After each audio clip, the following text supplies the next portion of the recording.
અસામાજિક તત્વોએ સરકારી જમીન ઉપર ખડકી દીધેલા ગેરકાયદે દબાણો પર અમરેલી જિલ્લા પ્રશાસને ફેરવી દીધું બુલડોઝર। ધારીના ખોડિયાર ડેમ નજીક અસામાજિક તત્વોએ ઇરિગેશન વિભાગની જમીન ઉપર દબાણ કર્યું હતું।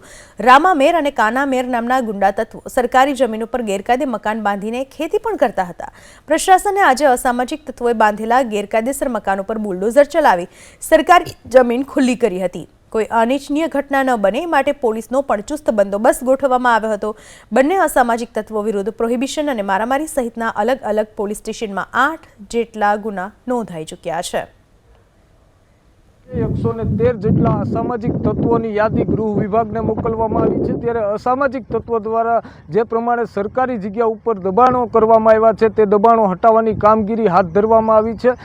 થોડા દિવસ પહેલાં રાજુલા અને બગસરા વિસ્તારમાં અસામાજિક તત્વોએ જે પ્રમાણે ગેરકાયદેસર દબાણો કર્યા હતા તેમને તોડી પાડવામાં આવ્યા હતા। ત્યારે આજે અમરેલીના ધારી સરદારનગર સોસાયટીના પાછળના ભાગમાં ઇરિગેશનની જગ્યા ઉપર 2 ઇસમો દ્વારા ગેરકાયદેસર દબાણ કરી અને ખેતી કરવામાં આવતી હતી। ત્યારે તંત્ર દ્વારા હાલ અત્યારે ગેરકાયદેસર જે દબાણો છે તે હટાવવામાં આવી રહ્યા છે। મોટી સંખ્યામાં પોલીસ બંદોબસ્ત ગોઠવી દેવામાં આવ્યો છે અને ગેરકાયદેસર જે બાંધકામો હતા તે તોડી પાડવામાં આવી રહ્યા છે। જોકે અસામાજિક તત્વો દ્વારા જે પ્રમાણે ગેરકાયદેસર જે પ્રવૃત્તિઓ કરવામાં આવે છે તે પ્રવૃત્તિને ડામવા માટે પોલીસ અમરેલી જિલ્લા પોલીસ વડા અત્યારે એક્શન મૂડમાં છે અને તમામ ગેરકાયદેસર પ્રવૃત્તિ કરતા ઇસમો સામે મોટી કાર્યવાહી હાથ ધરવામાં આવી રહી છે।